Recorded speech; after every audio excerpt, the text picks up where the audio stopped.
नमस्कार तथा सुप्रभात। उज्यालो रेडियो नेटवर्कसँगै उज्यालो अनलाइन र मोबाइल एप्लिकेशनबाट एकसाथ प्रसारण भइरहेको काया कैरनमा तपाईंलाई साथी दीपा तिमल सिन्हासँगै मदन पौड्यालको स्वागत छ। आज 2079 साल मंगिर 28 गते बुधबार पुष कृष्ण पक्षको षष्ठी तिथि सन् 2022 डिसेम्बर 14 तारिक।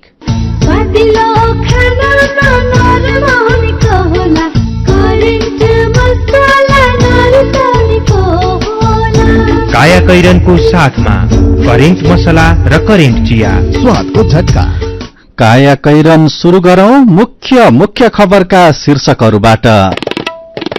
काभ्रेको बेथान चोकमा बस दुर्घटना हुँदा 17 जनाको ज्यान गयो, 22 जना घाइते। सत्ताको स्वार्थ र शासकीय सुविधाका लागि विवादास्पद अध्यादेश ल्याउनेमा देउबा र ओलीको कार्यशैली उस्तै, अध्यादेश जारी नगर्ने निष्कर्षमा राष्ट्रपति, अध्यादेश फिर्ता लिन र खारेज गर्न बार एसोसिएसन तथा पूर्व आईजीपीहरूको माग। नेपालमा पुडको पना घट्दै, शारीरिक कदको औसत उचाइ बढ्दै, पोषणको अवस्थामा सुधार। युक्रेनलाई सहयोग जुटाउन फ्रान्समा अन्तर्राष्ट्रिय सम्मेलन, पुनर्निर्माणका लागि 1 अर्ब युरो दिने प्रतिबद्धता। र क्रोएसियालाई हराउँदै अर्जेन्टिना विश्वकप फुटबलको फाइनलमा, अर्जेन्टिनाबाट मेसी सर्वाधिक गोलकर्ता, धेरै खेल खेल्ने कीर्तिमानमा बराबरी। वैदेशिक रोजगार न्याय सम्बन्धी जानकारी। वैदेशिक रोजगारमा जाने व्यक्ति ठगिएमा वा शोषणमा परेमा वैदेशिक रोजगार विभागमा वा आफ्नो जिल्लाको जिल्ला प्रशासन कार्यालयमा निवेदन दिनुपर्दछ। वैदेशिक रोजगार ठगी गर्ने व्यक्तिलाई 3 वर्षदेखि 7 वर्षसम्म कैद र 3 लाखदेखि 5 लाख रुपियाँसम्म जरिवाना सजाय हुन्छ। वैदेशिक रोजगारमा ठगिएको व्यक्तिले बुझाएको रकम र त्यसमा थप 50% हर्जना सहितको रकम पीड़कबाट फिर्ता पाउँछन्। वैदेशिक रोजगार ठगीको विषयमा जहिले पनि उजुरी लाग्दछ।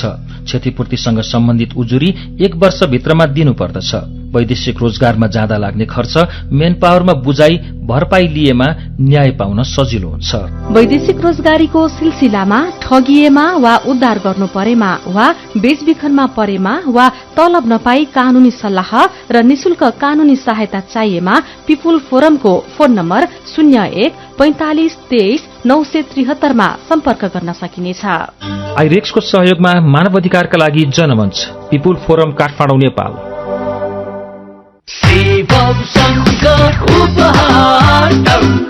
सिमेन्ट जगतमै पहिलो पटक सर्वाधिक उपहार स्क्वाश कार मार्फत स्योर शटमा 5 करोड़ नगददेखि सुनको सिक्रीसम्म। मासिक र मेगा लकी ड्रमा 5 किलो सुन, 16 किलो चाँदी, हिराको औँठीहरू, थाइल्याण्ड भ्रमण तथा हेली टुर।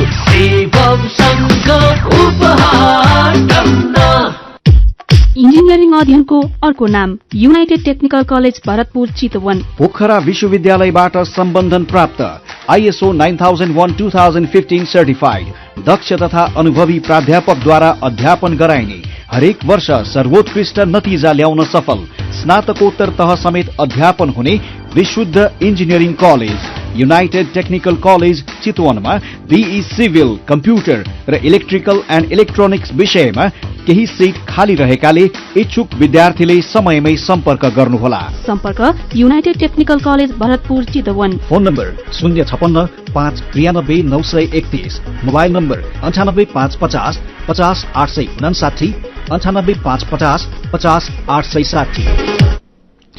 काया कैरनमा अब खबरको सिलसिला। सुरुमा दुखद खबर। आफन्तको छेवार मनाएर फर्किँदै गरेकाहरू चढेको बस हिजो बेलुका बेथान चोक 4 चलान गणेश स्थान सल्लाफेदमा पल्टिँदा 17 जनाको ज्यान गएको छ।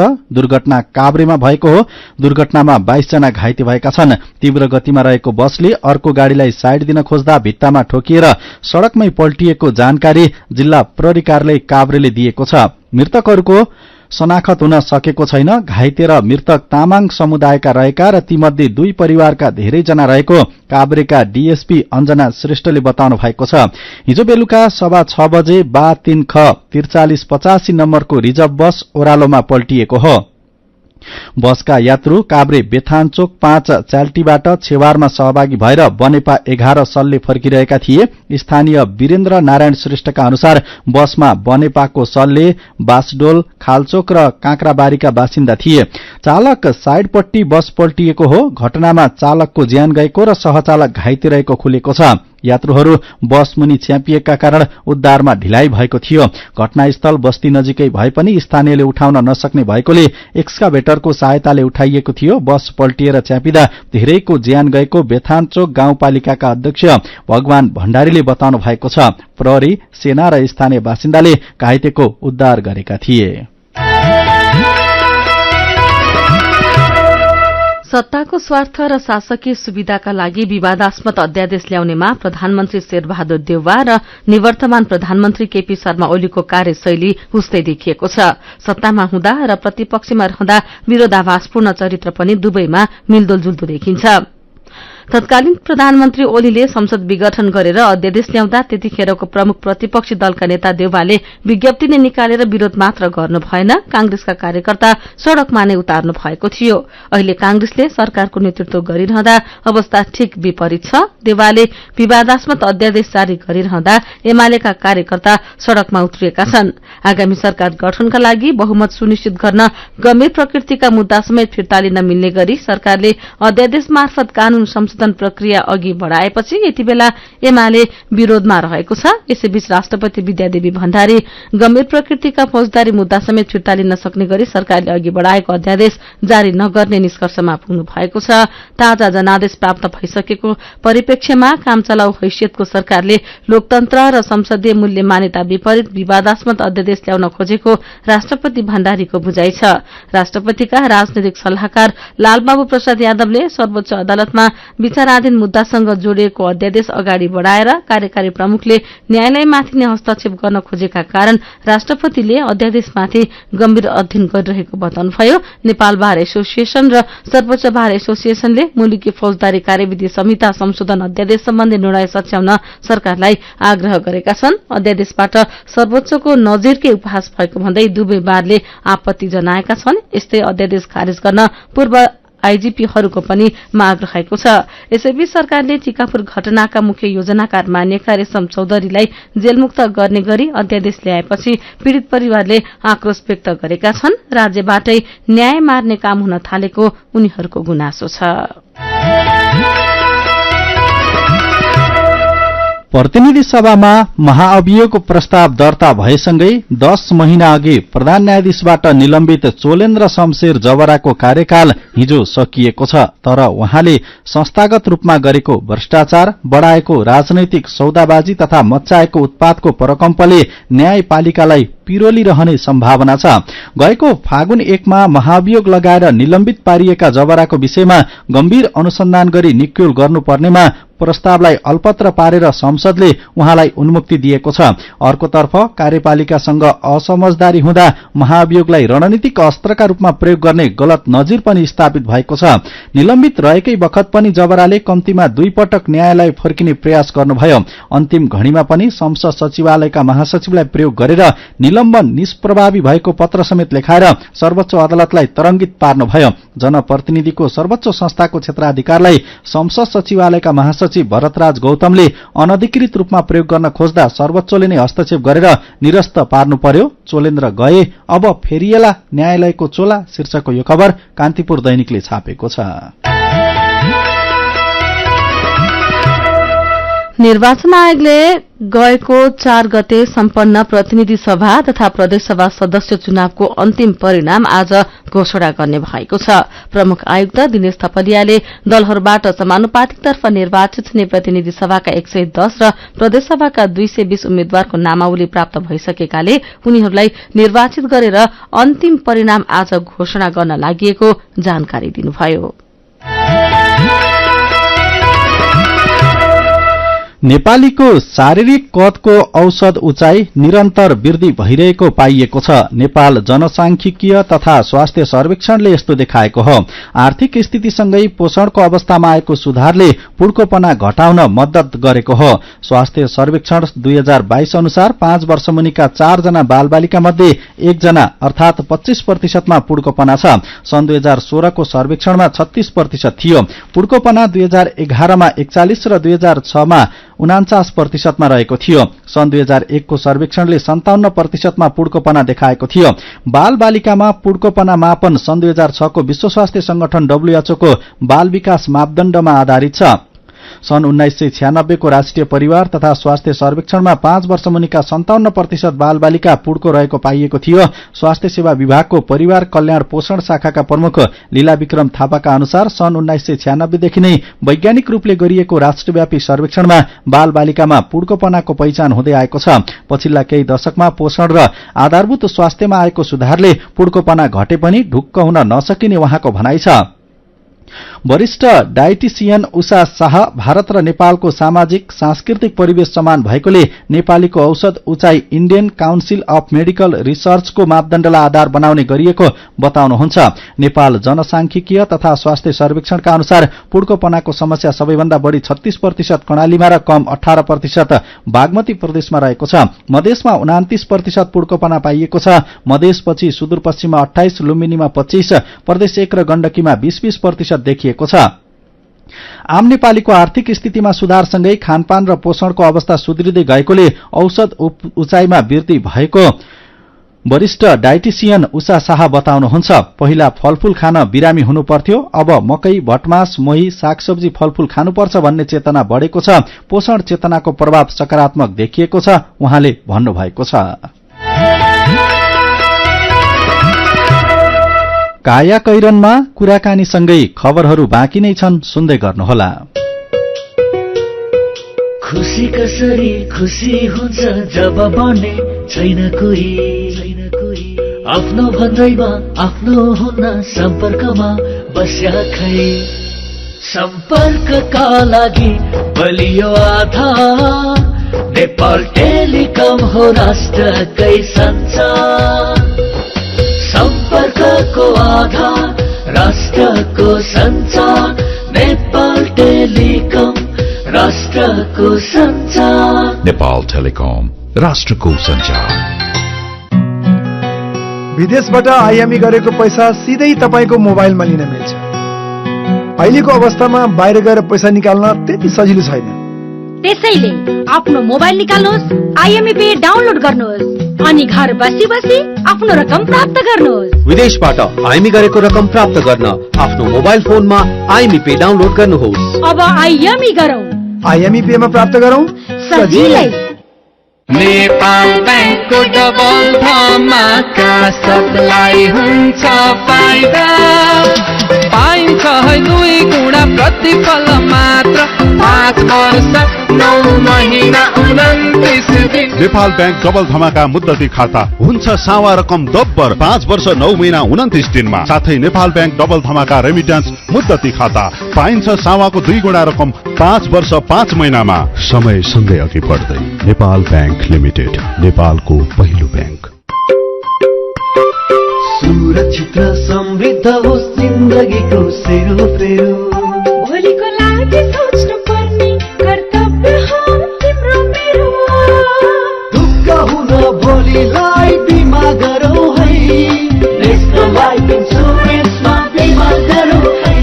विगत 35 वर्षदेखि सञ्चालनरत नेपालकै पहिलो अग्रणी जीवन बिमा company national life insurance company, Lazimpat, Kathmandu. सन्तान धन धन्यले भरिपूर्ण बचत गर्न सधैँ लागोस् मन। ग्लोबल आइएमई धनवृष्टि मुद्दती योजना, न त जादु न हो सपना, हुन्छ 2 वर्षमै 3 गुणा। हजुर, ग्लोबल आयामी धनवृष्टि मुद्दती योजना निरन्तर बचत गर्ने बानीलाई प्रोत्साहन गर्दै प्रारम्भिक रकमको 10% त्रैमासिक रूपमा अन्तिम त्रैमास बाहेक जम्मा गर्दा प्रारम्भिक रकमको 2 गुणा 2 वर्षमै प्राप्त गर्न सकिने। ग्लोबल आइएमई ब्याङ्क, सबैका लागि ब्याङ्क।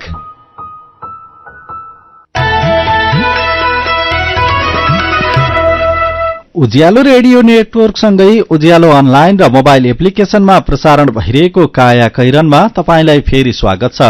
यतिन्जेल हामीले काभ्रेको बेथान चोकमा बस दुर्घटना हुँदा 17 जनाको ज्यान गयो, 22 जना घाइते, सत्ताको स्वार्थ र शासकीय सुविधाका लागि विवादास्पद अध्यादेश ल्याउनेमा देउबा र ओलीको कार्यशैली उस्तै अध्यादेश जारी नगर्ने निष्कर्षमा राष्ट्रपति, निलम्बित प्रधान न्यायाधीश जबराको कार्यकाल सकियो लगायतका खबर प्रस्तुत गर्यौं। अब बाँकी खबर।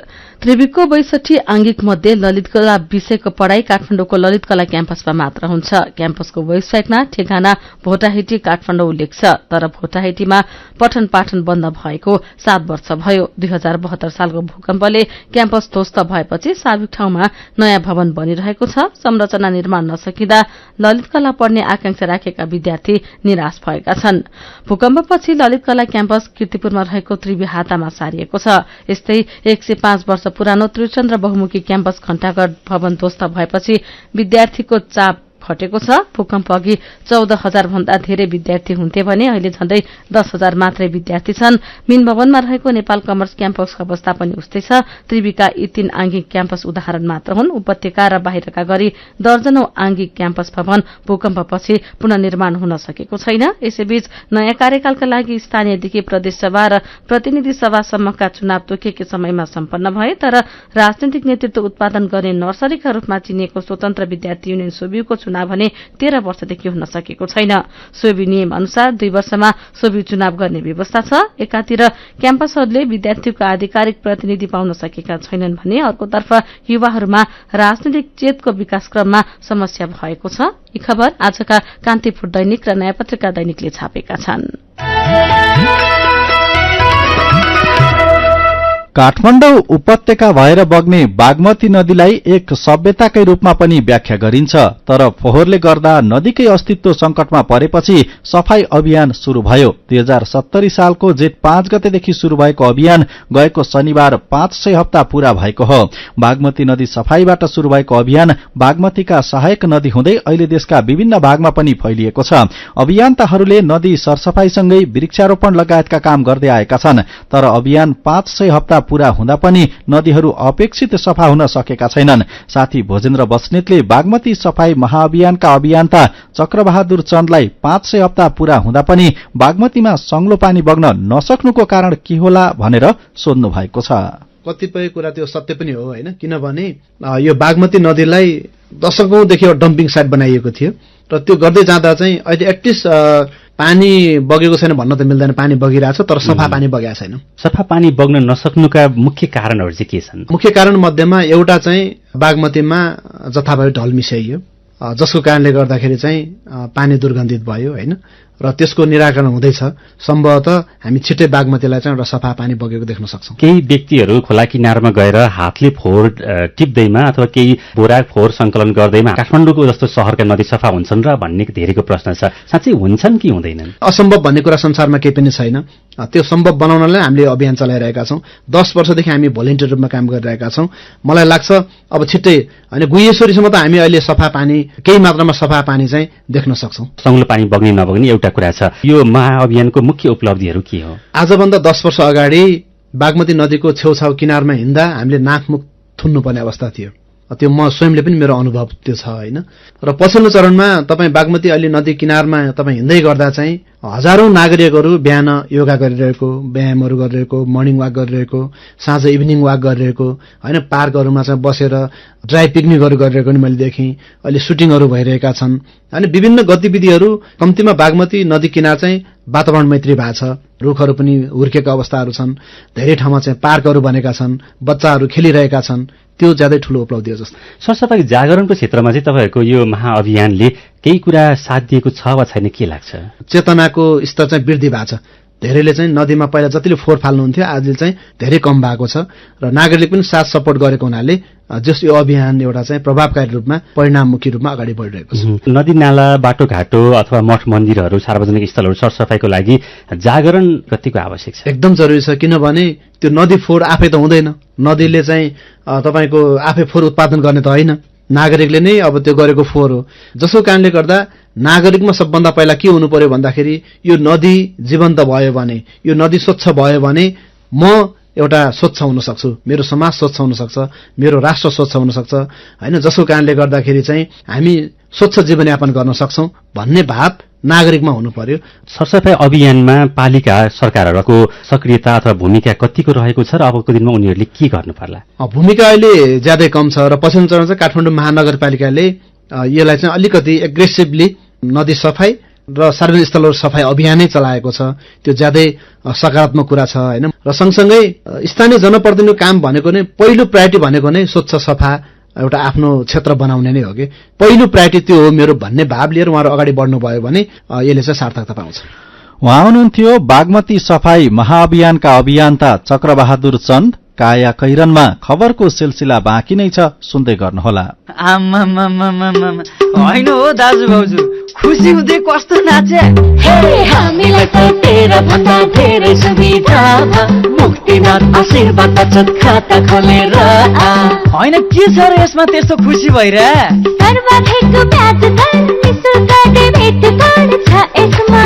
मोबाइल ब्याङ्किङ अनि गजबको बिमा, खातामा बिमा हो नि, अब खुसीको छैन कुनै सीमा, बचत खातामा 1 करोड 1 लाखसम्मको बिमा हो। हजुर, अब मुक्तिनाथ आशीर्वाद बचत खातामा पाउनुहोस् 1 करोड 1 लाखसम्मको बिमा, साथै आकर्षक ब्याज दरसँगै निशुल्क भिजा डेबिट कार्ड, निशुल्क मोबाइल ब्याङ्किङ अनि 13 अन्य ब्याङ्किङ सुविधाहरूमा छुट। अब खुसीको छैन कुनै सीमा, बचत खातामा 1 करोड 1 लाखसम्मको बिमा। मुक्तिनाथ विकास ब्याङ्क, जनता ब्याङ्कमा होइन, ब्याङ्क जनतामा जानु पर्दछ। गाउँको उत्पादन शहरमा, रैथाने खाना घर घरमा। पञ्चगुणीय तत्त्वले भरिपूर्ण रैथाने कृषि खाद्य वस्तु तथा सामग्रीहरू कृषकहरूबाट संकलन तथा प्रशोधन गरी काठमाडौँ उपत्यका भरि सहज रूपमा होम डेलिभरी भइरहेको कुरा सहर्ष जानकारी गराउँदछौं। सम्पर्क तथा जानकारीका लागि रैथाने एग्री प्रोडक्ट्स नेपाल प्राली, चप्पल कारखाना, महाराजगंज, काठमाडौँ।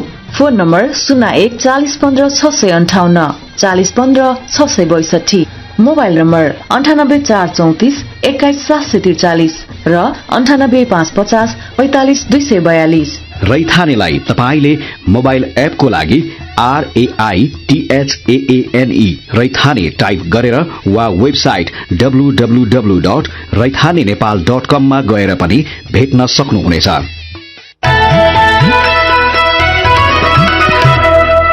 उज्यालो रेडियो नेटवर्क मार्फत देशभरिका विभिन्न एफएम स्टेशन तथा उज्यालो अनलाइन र मोबाइल एप्लिकेशनमा प्रसारण भइरहेको काया कैरनमा तपाईंलाई फेरि स्वागत छ। अब बाँकी खबर। विभिन्न अभियोग लागेका महिलाका सन्तानलाई आफूसँगै कारागारमा राख्दा बाल मनोविज्ञानमा असर परेको छ।